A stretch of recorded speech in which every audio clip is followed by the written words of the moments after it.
মুসলমানদের সবথেকে বড় ধর্মীয় উৎসব।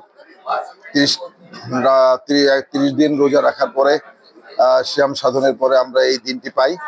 তো আল্লাহর অশেষ রহমত যে আজকে আমরা ঈদের নামাজ আদায় শেষে আমার পার্টির চেয়ারম্যান, বিএনপির ভারপ্রাপ্ত চেয়ারম্যান, আমাদের সাংগঠনিক অভিভাবক জনাব তারেক রহমান, আমি যখন ওনার কাছে অনুমতি চেয়েছিলাম গোপালগঞ্জে আসার জন্য, উনি তখন একটা নির্দেশনা দিয়েছিল যে যাবা, কিন্তু ঈদের দিন একটু এতিম বাচ্চাদের সাথে যদি ওদের সাথে তুমি একটু খাও তাহলে ভালো লাগবে, আমারও ভালো লাগবে।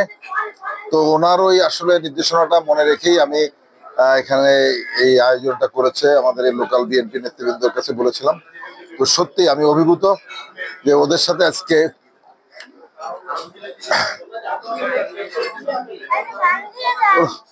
ওরা তো মাদ্রাসায় পড়ে, ওরা দিনের রাস্তায় আছে,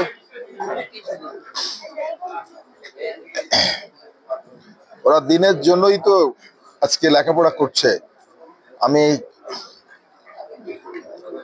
মা বাবা নাই, বাড়িতে অনেকে যেতে পারে না, আত্মীয় স্বজনের কাছে গিয়েছে। যারা ছিল ওদের সাথে ঈদের এটা ভাগাভাগি করে খেলাম। এটা আসলে আমার